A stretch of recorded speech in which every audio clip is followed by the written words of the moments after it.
आज हम लोग पढ़ने वाले हैं क्लास 9 का first chapter number system. Number system में कुछ कुछ चीज़ जो है वो हम लोग पहले ही क्लास 8 और 7 में पढ़ चुके हैं। जस्ट उसको अभी हम लोग क्या करेंगे, इंट्रोडक्शन क्लास में रिकॉल करेंगे। तो जो पहला चीज़ है इसमें वो क्या है, नेचुरल नंबर। नेचुरल नंबर क्या होता है? Counting number are called natural number, ये आपको पता ही होगा। मतलब 1 2 3 4 5 एंड सो ऑन। 1 से जो नंबर स्टार्ट होता है और आगे इन्फिनिटी तक जाता है उसको हम लोग क्या बोलते हैं, नेचुरल नंबर बोलते हैं। अब होल नंबर क्या होता है? सेम नेचुरल नंबर के जैसा ही, बस जो नंबर 0 से स्टार्ट होता हो उसको हम लोग क्या बोलते हैं, होल नंबर बोलते हैं। अब आगे क्या है, इंटीजर क्या होता है?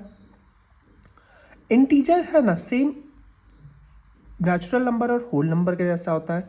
0 1 2 3 4 5, बस इसमें हम लोग क्या करते हैं, निगेटिव नंबर्स को भी लेते हैं। -1 -2 -0 हो गया मिड पॉइंट, इसके इधर पॉजिटिव, इसके इधर नेगेटिव, सारा नंबर को जब हम लोग ले लेंगे तो हम लोग क्या बोलेंगे, उसको इंटीजर है। और वैसे ही हम लोग है ना इसको नंबर लाइन में भी पॉइंट आउट कर सकते हैं, रिप्रेजेंट कर सकते हैं। कैसे? मान लीजिए ये 0 है, 1 2 3 इधर हो गया सारा पॉजिटिव, और इधर जो आ गया वो सारा क्या हो गया, नेगेटिव। अब -5 -4 -3 ये आ चुका है। अब आगे देखते हैं इसमें क्या है। इसमें है रैशनल नंबर। रैशनल नंबर क्या होता है ना, रैशनल नंबर एक ऐसा नंबर होता है जो कि p/q के फॉर्म में हो,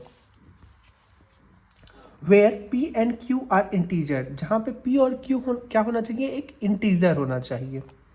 and q must not be equal to 0। जो डिनोमिनेटर है ना, डिनोमिनेटर वो कभी भी क्या नहीं होगा, वो कभी भी 0 नहीं होगा। 0 छोड़ के बाकी कुछ भी हो सकता है, 0 नहीं हो सकता है।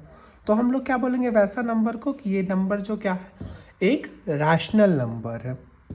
The collection of rational number is denoted by q, और हम लोग इसको q से करते हैं डिनोट। फिर आ गया इक्विवेलेंट नंबर। अब इक्विवेलेंट रैशनल नंबर क्या होता है? मान लो कोई भी नंबर है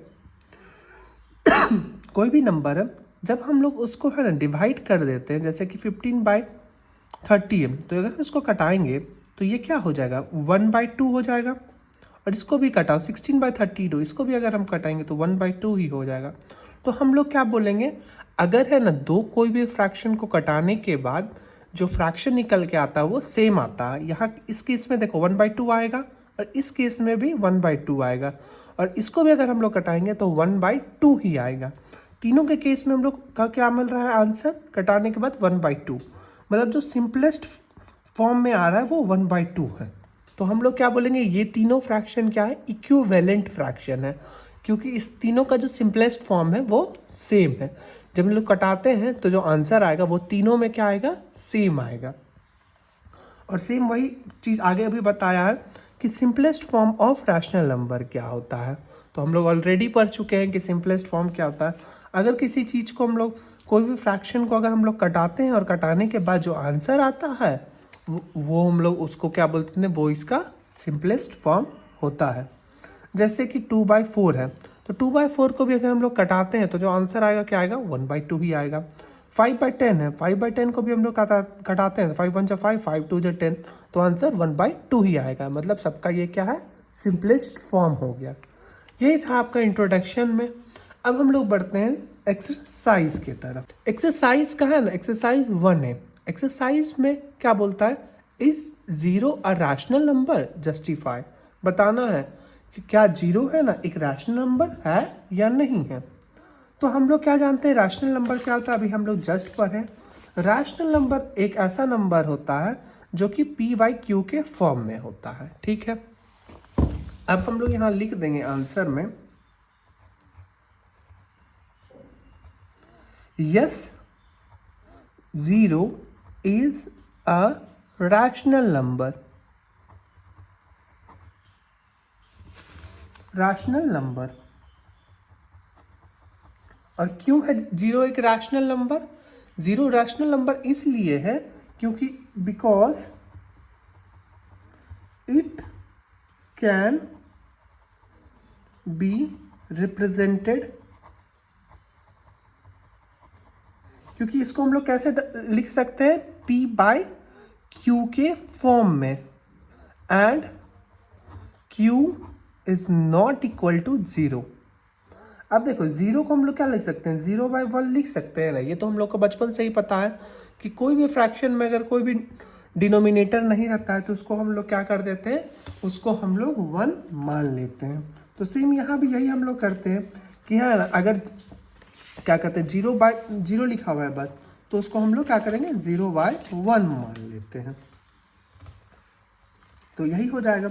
अगर मान सिंपल इसको ऐसे भी समझ सकते हो कि है ना, तुमको 0/2 भी लिख सकते हो, 0/4 भी लिख सकते हो, कि हम लोग 4 आदमी में ना 0 को बांट दिए, ऐसा कर सकते हैं हम लोग कि कुछ था ही नहीं तो 4 आदमी में बांटेंगे क्या। लेकिन कभी भी है ना, अगर है ना 1/0 ये आ गया तो हम लोग इसको क्या मानते हैं, डिनोमिनेटर में कभी भी 0 नहीं आना चाहिए। यही तो हम लोग लिखे थे ना रैशनल नंबर में कि क्यू हमें कभी भी 0 के बराबर नहीं हो सकता है। तो ये हो जाता है इन्फिनिटी। बस ये याद रखना है इसमें कि डिनोमिनेटर में 0 छोड़ के अगर कुछ भी आया नंबर तो वो हम लोग उसको रैशनल नंबर बोल सकते हैं। और यहाँ पे 0 में क्या आता है, 0 में हमेशा जो नंबर आता है नीचे वो क्या आता है, 1 आता है, और 1 आएगा तो यहाँ ये एक रैशनल नंबर है। नेक्स्ट वीडियो में हम लोग बनाएंगे क्वेश्चन नंबर 2।